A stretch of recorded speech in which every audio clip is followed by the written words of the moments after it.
আবার বিপদের আশঙ্কা। ডিভিসির ছাড়া জলে বিপদের আশঙ্কা বাড়ছে। জলমগ্ন পুরসুরা, খানাকুল, শ্রীরামপুরের বেশ কয়েকটি এলাকা। জল ঢুকেছে গ্রামে। ডিভিসির ছাড়া জলে মুন্ডেশ্বরী নদী এবং দামোদর নদে জল বেড়েছে। মুন্ডেশ্বরী নদীর উপর থাকা একটি সেতু জলের স্রোতে ভেসে গেছে।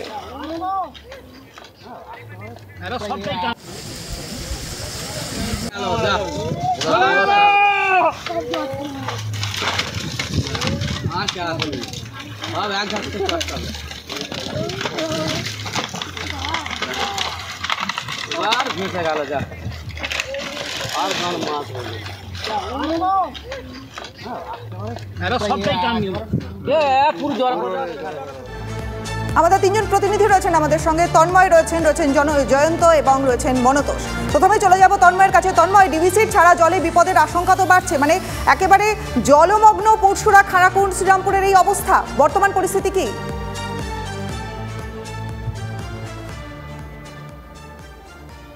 দেখো, তোমাকে প্রথমেই বলে রাখি যে ইতিমধ্যেই খানাকুলে ডিভিসির ছাড়া জল এসে পৌঁছেছে এবং রূপনারায়ণে সেই জল মিশেছে। এই আমার ঠিক পিছনেই আছে রূপনারায়ণ, আর এই ডান দিকে নদীটা হচ্ছে মুন্ডেশ্বরী নদী। ইতিমধ্যেই মুন্ডেশ্বরীর জলস্তর কিন্তু বাড়ছে ক্রমশই। এলাকার মানুষজনের দাবি, যদি ডিভিসি আরও জল ছাড়ার পরিমাণ বাড়ায় তাহলে ভয়াবহ আকার ধারণ করবে এই খানাকুলে ইতিমধ্যেই যে খানাকুলের যে বাঁশের সংযোগকারী সেতুগুলো আছে, এই আমার ঠিক উল্টো দিকটা হাওড়ার ভাটোরা এবং বাঁ দিকটায় রূপনারায়ণ পেরিয়ে পশ্চিম মেদিনীপুরের কৈজুড়ি এই ফেরি সার্ভিস চলছে। বাঁশের সেতুগুলো ইতিমধ্যেই ভেঙে গেছে জলের চাপের জন্য। এলাকায় যে সমস্ত ছোট ছোট খালগুলি আছে, ওই খাল বিলগুলি দিয়ে ইতিমধ্যেই ডিভিসি জল ঢুকতে শুরু করেছে। ইতিমধ্যেই মারখানা, পানশিউলি সহ একাধিক এলাকায় যে ছোট ছোট খালগুলি আছে, খালগুলি দিয়ে গ্রামে গ্রামে জল ঢুকছে ইতিমধ্যেই। কিন্তু এখনো প্লাবন সেইভাবে সৃষ্টি হয়নি। কিন্তু বাঁধের ধারে যে সমস্ত ঘরগুলি আছে, যে সমস্ত বাড়িগুলি আছে, সেই বাড়ি জল ঢুকেছে ইতিমধ্যেই। কিন্তু যদি ডিভিসি জল ছাড়ার পরিমাণ বাড়ায় তাহলে কিন্তু আরো বড় ধরনের বিপর্যয়ের আশঙ্কা করছে এলাকার মানুষজন। আর সেই জন্যই আজ আমরা যেটা লক্ষ্য করলাম, খানাকুলের মারখানা গ্রাম পঞ্চায়েতের পানশিউলি এলাকায়, সেখানে বাড়ির মহিলারা বেরিয়ে আসছেন বাজার করতে।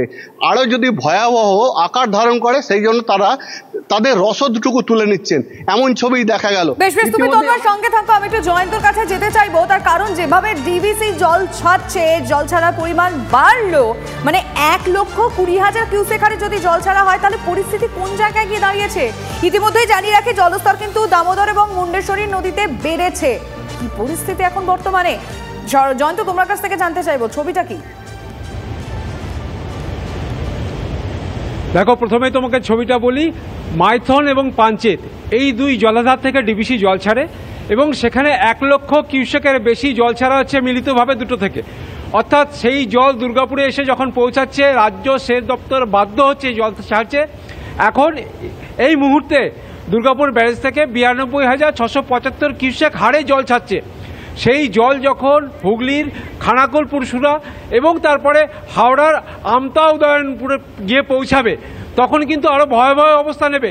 এর সঙ্গে ভয়াবহ অবস্থার আরেকটা ঘটনা তোমাকে বলি। আমরা যেটা খবর পাচ্ছি ডিভিসি সূত্রে, যে জল ছাড়ার পরিমাণ আরও বাড়ানো হবে। অর্থাৎ দুর্গাপুর থেকে আজকেই হয়তো 1,50,000 কিউসেকের বেশি জল ছাড়া হতে পারে, সেটা দুপুরের পর থেকে। সেই জল যখন 12 ঘন্টা 14 ঘন্টা পরে এই হুগলি এবং হাওড়ায় গিয়ে পৌঁছাবে, অর্থাৎ আমতা উদয়নারায়ণপুর, পুরসুরা, খানাকুল এই অঞ্চল কিন্তু বানভাসী হচ্ছেই, এটা বলা যেতে পারে।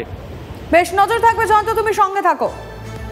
পাশাপাশি ডিভিসির নতুন করে জল ছাড়ায় ভাসতে পারে পূর্ব বর্ধমানের বেশ কিছু জায়গা। দামোদরের তীরবর্তী খণ্ডঘোষ, রায়না, জামালপুর এলাকা জলমগ্ন হওয়ার আশঙ্কা রয়েছে। কথা বলবো আমাদের প্রতিনিধি মনতোষের সঙ্গে। মনতোষ, কি পরিস্থিতি? ফলে দামোদর নদীতে ডিভিসি থেকে প্রচুর পরিমাণে জল।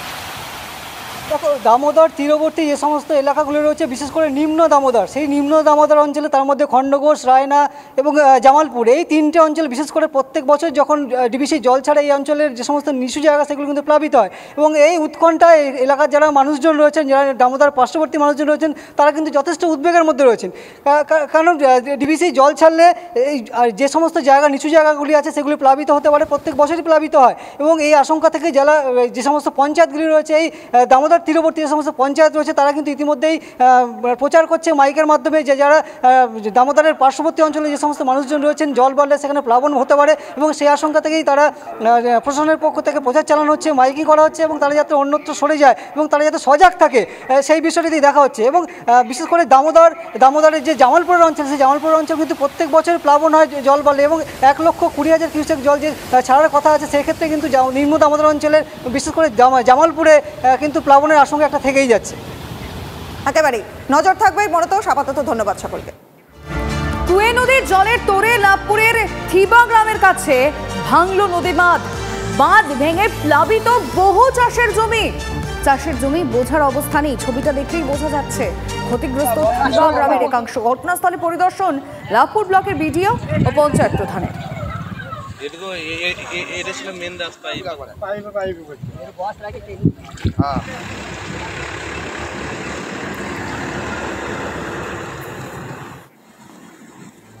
আরও একটা চিন্তার খবর, চিন্তা বাড়াচ্ছে কিন্তু ডেঙ্গি। রাজ্যের সব কটা পুরসভার চেয়ারম্যানদের নিয়ে উচ্চ পর্যায়ের বৈঠকে পুরমন্ত্রী ফিরহাদ হাকিম। আগামী 8ই আগস্ট ডেঙ্গি মোকাবেলায় বৈঠক। ধনধান্য অডিটোরিয়ামে হবে এই বৈঠক। থাকবেন স্বাস্থ্য বিশেষজ্ঞ এবং চিকিৎসকরা।